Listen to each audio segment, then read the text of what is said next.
supuesto. ¿Y de dónde nace? Cuando un empresario, un constructor va a hacer un urbanismo, necesita un certificado de servicio, una autorización de servicio. Esto se entrega para poder ir al registro y vender. Imagina. O sea, esa necesidad de servicio, Claro. se necesita Una condición. esa condición es clara para vender cuando son urbanismos nuevos. Entonces, al tenerla, ya el Estado la garantiza. Ya tú tener ese oficio o ese acto administrativo, ya el Estado te lo debe garantizar. ¿Y cómo se puede lograr? A través de una acción de reclamo, a través del municipio, de los tribunales del municipio. Porque hoy día no existe la jurisdicción contenciosa administrativa municipal. Ah, ok. Bueno, eso es importante para que las personas que están escuchando, que además ya están aquí escribiendo, sepan qué pueden hacer, de repente organizarse, como dijiste, en comunidades. De paso me estás dando muchas ideas que estoy aquí pensando, que ya veremos. Fíjate, aquí está escribiendo las personas que te están escuchando por radio, y dice Álvaro: tenemos un servicio que no se ve y a nadie le duele, solo que hasta ocurre un verdadero desastre y son los bomberos. Correcto. Y es un servicio público el caso de Y muy los importante bomberos. lo que dice Eduardo, es una competencia del municipio. Los municipios son competentes para establecer ese servicio y para garantizar. Exacto. Muy importante, los municipios. Y es que vemos cómo los bomberos, por ejemplo, están desprovistos de cosas sumamente necesarias, indispensables. Por ejemplo, y tengo que decirlo, hay un incendio en tal parte, pero no, ya están todos los bomberos pendientes, pero no hay agua. Exacto. Entonces, es un servicio que depende de otro servicio, o un servicio complementario que depende de un servicio básico, y sencillamente cómo echas a andar, el caso de la educación, también pasa el mismo tema. Cómo tienes el derecho a la educación y todo, ok, están los planteles, no sé qué, pero no hay agua, no hay luz. Entonces es complicado, ¿no? Y la competencia a nivel de educación es nacional inicialmente, o sea, ese deber de suministrar, deviene del poder nacional. Sí ha habido desconcentración de algunas áreas, de algunas instituciones, pero depende exclusivamente, o sea, la mayor parte depende del poder nacional. Bueno, Cruz Mario, también había algo bien interesante que yo quería hacer mención, que aparte del artículo 140, que nos especifica ya claramente de que tenemos esa posibilidad de reclamar responsabilidad patrimonial. También está la Ley Orgánica de la Administración Pública, en el artículo 14, que señala, voy a leer textual: la administración pública será responsable ante los particulares por la gestión de sus respectivos órganos de conformidad con la Constitución de la República Bolivariana de Venezuela, la ley sin perjuicio de la responsabilidad que corresponde a los funcionarios por su actuación. La administración pública responderá patrimonialmente. Y si seguimos avanzando, entonces podemos hablar del artículo 259 de la Constitución, en lo relativo a la jurisdicción contencioso administrativa, para condenar el pago en sumas de dinero y a la reparación del daño y perjuicios originados en responsabilidad de administración, así como para conocer de reclamos por prestación de servicios públicos, donde yo voy a pedir esa prestación en dinero para indemnizar. Está blindada nuestra Constitución. ¿Sí? Claro, es que cualquier es bellísima. persona puede ir, y cuando revisamos el artículo 30 de la Constitución, dice claramente que el Estado tendrá la obligación de indemnizar integralmente a las víctimas de violaciones de los derechos humanos que les sean imputables, o sus derechohabientes, incluido el pago de daños y perjuicios. Bueno, es bien interesante eso, porque a veces las personas creen que no se puede hacer. Conozco el caso de un amigo, y lo saludo por aquí, además tú lo conoces, Leonardo Magdaleno, y él un día iba en la vía, por la ribereña, y estaban cortando la grama con estas máquinas que levantan piedra, y le reventaron el parabrisas.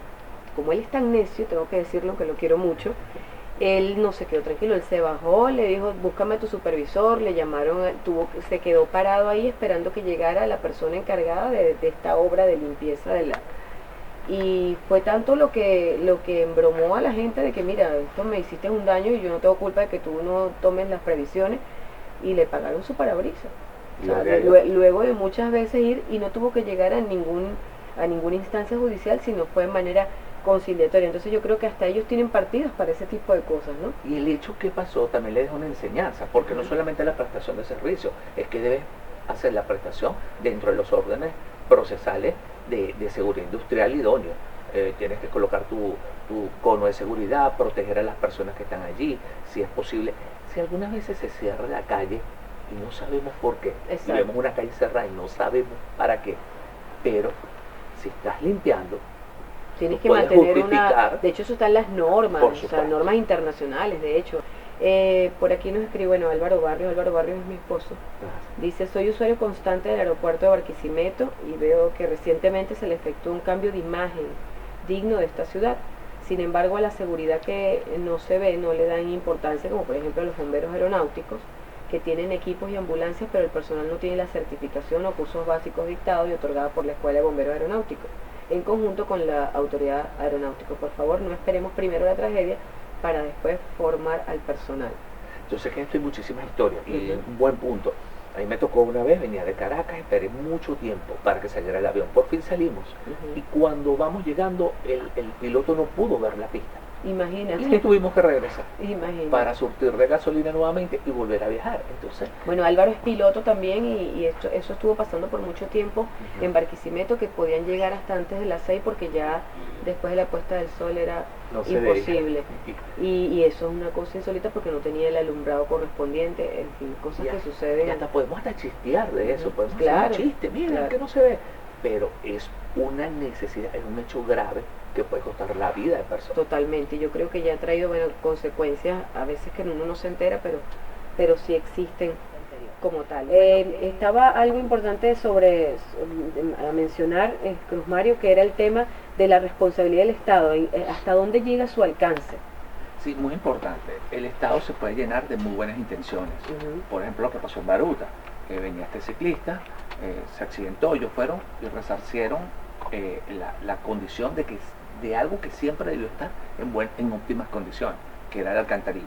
No hay excusas de que se la roban, no hay excusas de que se perdió o decayó o el contratista no cumplió. Es que el Estado es responsable, siempre será responsable. ¿Y qué pasa?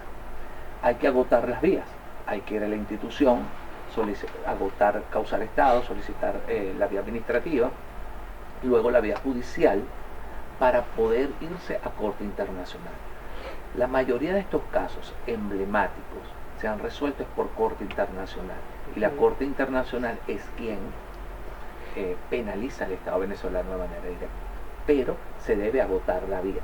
O sea, es muy importante, debes cumplir todos los requisitos, llegar hasta lo último en el Tribunal Supremo de Justicia para que eso ya quede definitivamente firme y poder apelar a la Corte Internacional. Ok, entonces recapitulando, si tú fueras de alguna manera atendido, buscado por estos familiares de la persona que sufrió este accidente, en el caso de Baruta, del ciclista que cayó en una alcantarilla sin una tapa y lamentablemente perdió la vida, te contactan los familiares. ¿Qué es lo que tú les recomendarías hacer? ¿Cuál sería el primer paso? Primero, que este proceso no va a sanar el dolor completamente de todo el dolor que ellos llevan allí en estos momentos, pero va a buscar una indexación aquel cumpliendo los parámetros legales. Se haría un escrito a la alcaldía de Baruta, se le solicitaría la indexación dolarizada y calculada en petro. El segundo término, si no se lograra una respuesta efectiva, nos iríamos directamente al Tribunal Supremo de Justicia, en sala político-administrativo, para determinar el daño patrimonial y en apelación a sala constitucional. Al tener esas dos instancias cubiertas, efectivamente nos tocaría trasladarnos a la Corte Interamericana de Derechos Humanos para apelar sobre alguna sentencia en contra, y es esta Corte quien indemniza, quien ordena la indexación. Bueno, eso es bien importante porque no nos quedemos de brazos cruzados. Yo creo que si de pronto los tribunales se abarrotaran de situaciones como estas, donde las personas reclaman el resarcimiento del daño ocasionado por una mala prestación o por la ausencia de ese servicio público, porque también la ausencia, fíjate lo que nos pasó cuando el famoso apagón, o sea, fueron, ya ni me acuerdo, pero yo no creo en mi vida haber pasado algo tan terrible como esa situación. O sea, nos dimos cuenta todos lo importante que es el servicio público de la energía eléctrica y por ende el del agua, porque también no había manera de poder acceder al agua las personas que vivimos en conjuntos o en condominios donde eso se trabaja con una bomba eléctrica, ¿no? Correcto, y a mí me pasó, por ejemplo, ayer estábamos preparando este material y tuve que esperar 2 horas porque se me fue la luz y mi planta se dañó. Y era lo que yo reflexionaba. Muchos de nosotros, los venezolanos, pensamos de que es mejor pagar un servicio eficiente, eléctrico, que estar colocando plantas eléctricas, manteniendo todo este tipo de aparatos.